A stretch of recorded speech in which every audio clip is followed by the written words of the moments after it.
Hello, and here's my short presentation on a piece of software for N514 music technology. As a 5-year-old boy getting to take piano lessons, I was just excited to get to learn to play the piano.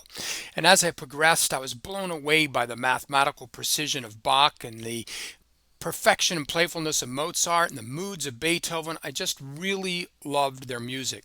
However, when I was 13 years old, I heard this sound. Keith Emerson, Rick Wakeman, John Lord, the B3. I loved the growl, the all eights with full tilt Leslie, and the ability to back it off and play a smooth melodic line.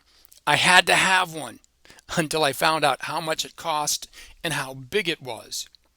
As I grew, I purchased a Rhodes, built a PAIA kit synthesizer, upgraded that to a Sequential Circuits Pro 1, but the one sound that was always elusive was the B3. I watched people unload them at gigs, 4 people hoping not to drop it off the back of a truck.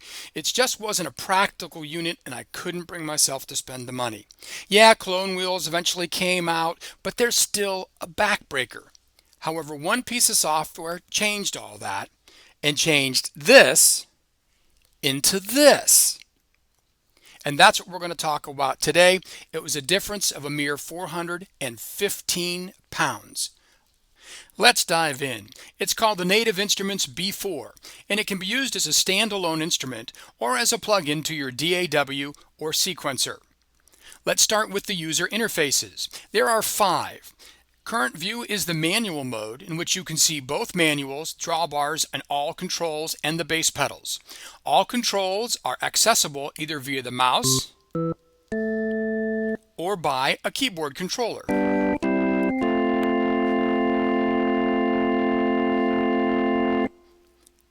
In the organ mode, you can see a little more in-depth programming control. You can see the program amplifier tube here, and we can overdrive that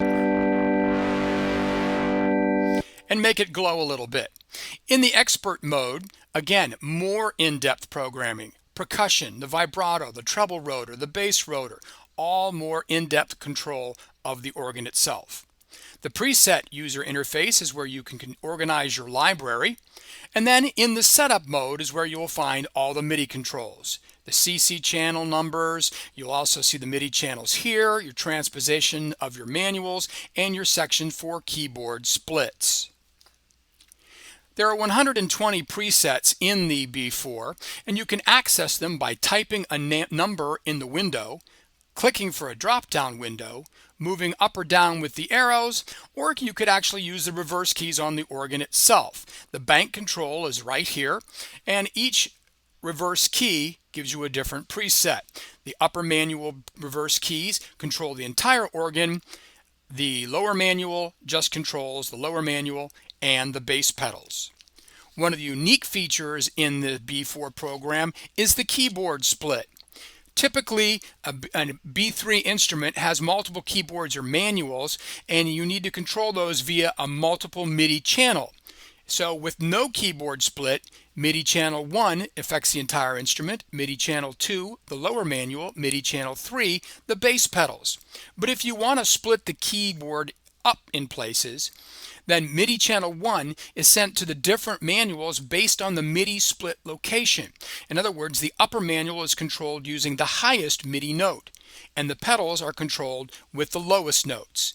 So therefore, using the keyboard split mode, it's easy to play all 3 manuals live with just one keyboard. So there you have it, the Native Instruments B4.